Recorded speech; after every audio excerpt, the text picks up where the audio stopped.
Hello, students. Deetra Davis here, your critical thinking instructor at Ross, and I wanted to review the week 1 discussion with you. I will do a video on each discussion assignment for each of the 5 weeks. We're in week 1, and let's go through it. First, I'd like to go through the instructions, and then I'll go through the assignment and assignment questions. You've probably already reviewed this information on the home page. I provided the information along with what you need to do and the chapters you need to read. Now, this week we are reading chapters 1 and 2. In the discussion assignment, your first response to the discussion is due by midnight on Friday. And if you've gone to Ross before, you may have had to do your discussion on Thursday. I'm giving you an extra day, so I don't expect you to respond to the initial questions until Friday at 11:59 p.m. Replies to your fellow classmates are due on Tuesday, as well as responses to questions posed by posed within your own posting. So what happens is I may ask you questions, your classmates may ask you questions, and you have until Tuesday to answer those questions if they're posted, which means you have to go back and visit the discussion board to see what people have asked you, and you'll probably receive it through your email. Please follow up, because engagement is a major part of your grade.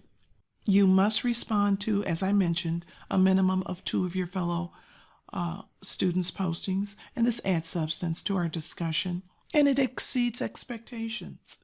Adding substance can be done by, let's say you're asking questions, or you're engaging, you're having a conversation with another classmate.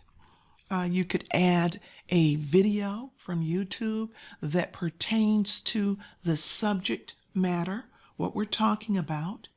And then, of course, you can offer your opinion. Now, let's go over the actual discussion assignment. You're going to identify an argument you have heard made in the media in recent weeks, preferably one you don't agree with. Then answer the following questions. Now, there's some students who may say, you know what, I don't listen to the news. I'm not involved in the media. For the next 5 weeks, I need for you to do this, because you're going to be reflecting a lot from recent media posts or news articles, or even something you might have seen on television on the news. So I need for you to do that. Please follow instructions. Now, what makes this an argument and not just an opinion? You're going to share that with us. Be sure to point out specific features of the argument. Is it an inductive argument or a deductive argument?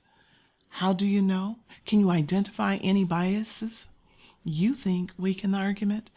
And is there any vagueness, ambiguity, or unclear language in the argument that might weaken it? Is the argument valid? Tell me why or why not. Okay? And then in step 2, you're going to read other students' posts and respond to at least, remember, 2 of those students. As appropriate, use personal experience and insights to support or debate other students' posts. If differences do occur, and they do occur, debate the issues professionally and provide examples to support your opinion. Now, you're going to, and I'll close that up, I wanted to show you how to post. If there are students that don't know how to post on a discussion board, when you're ready to post, you're going to click in the reply box. Let me go back and show you that again. It says reply, it's in blue. Click inside of it, and then you can start typing, just like that. If you start and you say, oh my goodness, I want to start over, you can simply highlight it and delete it and start over. If you have any other questions, please don't hesitate to contact me. I look forward to seeing you on the discussion board. Students, I just wanted to remind you before I ended this video that we are reading chapters 1 and 2. Don't forget, these chapters will support your assignment.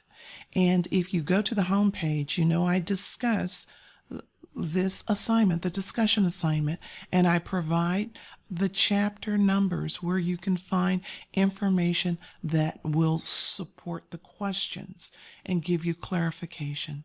So make sure that you're checking back on that homepage. The homepage is very important because it does offer some insight. And if there is insight, it will be there. If you don't see what you're looking for, if you don't understand something, don't hesitate to contact me. All right, I'll see everyone again on the discussion board.